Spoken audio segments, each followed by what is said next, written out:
glad to see that story had a happy ending. That is going to do it for NewsCenter Maine at 5:30. Stick around. The news at 6 starts right now.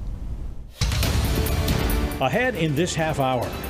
It's unjustified federal overreach is what it is, and there's no reason for it. Maine's lobster industry takes another hit in court. We'll look at the potential impact of the latest ruling on the gear lobster fishermen use. We're here to really give these folks a beautiful venue, some great food on the waterfront. Portland is hosting leaders from across the country as the National Governors Association brings its summer meeting to Maine for the first time in 4 decades. That also brings some new traffic disruptions. Also ahead. How can my child literally wake up and be a different child? How can they wake up and have severe OCD that wasn't there yesterday? There is growing concern about a bacteria related to Lyme disease carried by deer ticks. One mom says it caused a rare brain condition in her daughter, and experts are now tracking that pathogen in Maine. This is NewsCenter Maine at 6.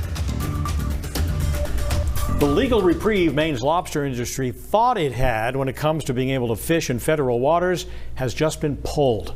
Good evening. I'm Pat Callahan. And I'm Samantha York in for Amanda Hill.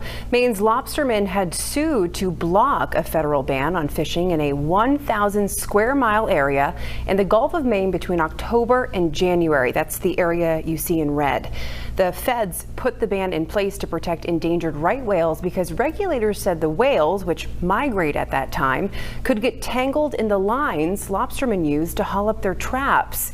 A federal judge had issued a preliminary injunction to block that ban, but the U.S. Circuit Court of Appeals has now vacated that ruling, meaning the ban is back in effect. NewsCenter Maine's Jack Molman is on the Portland waterfront tonight with more on what lobstermen and Maine's political leaders have to say about this ruling. Jack?